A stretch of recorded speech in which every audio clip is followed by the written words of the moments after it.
Oui, bien sûr, parce que selon la sagesse populaire, un bâton a toujours deux bouts.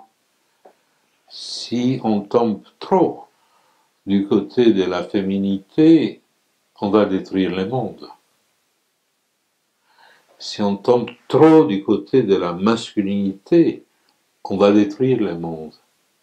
Donc ce qui est important, c'est l'équilibre de deux.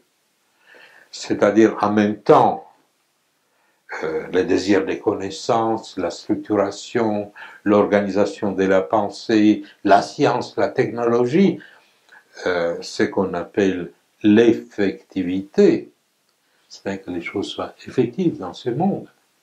Et d'autre part, cette ouverture que j'ai évoquée, cet accès à la spiritualité, cette négociation avec l'inconnu, sans cesse, qu'on peut appeler l'affectivité, qui est de l'ordre du féminin.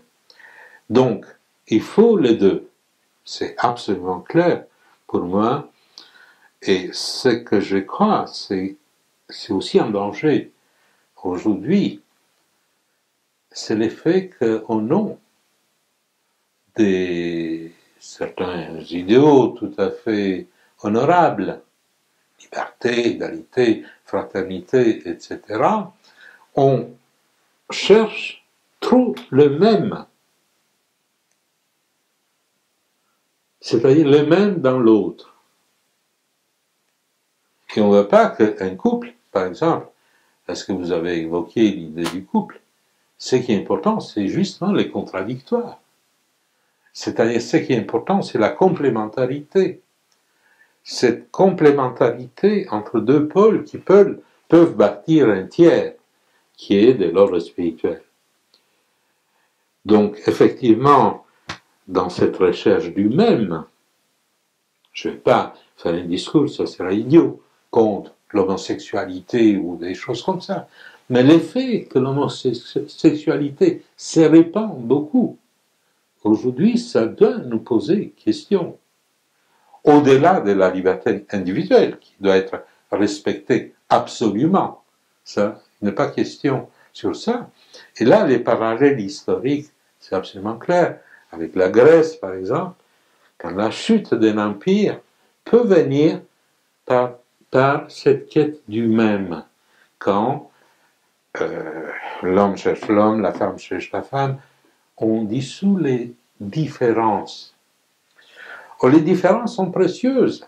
Bien sûr que même dans un couple homosexuel, on peut avoir des différences et des contradictoires. Donc c'est pas là la question. La question, c'est un processus qui est à l'œuvre, je crois, dans la société actuelle, qui est celui de la quête du même. Et la quête du même ne peut mener qu'à la mort. C'est-à-dire, à nouveau, il y a deux bouts d'un bâton. Il faut le même et l'autre. Et ces couples, un couple, a cette qualité merveilleuse de pouvoir réaliser cet équilibre. Seul, je ne peux pas le faire. La solitude, dans ces cas-là, c'est une impasse. Donc, un couple, vraiment, c'est comme la construction d'une cathédrale.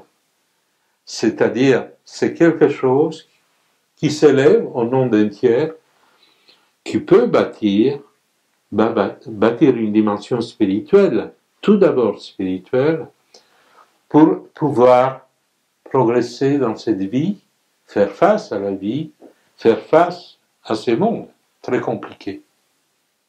Voilà ce que je pense.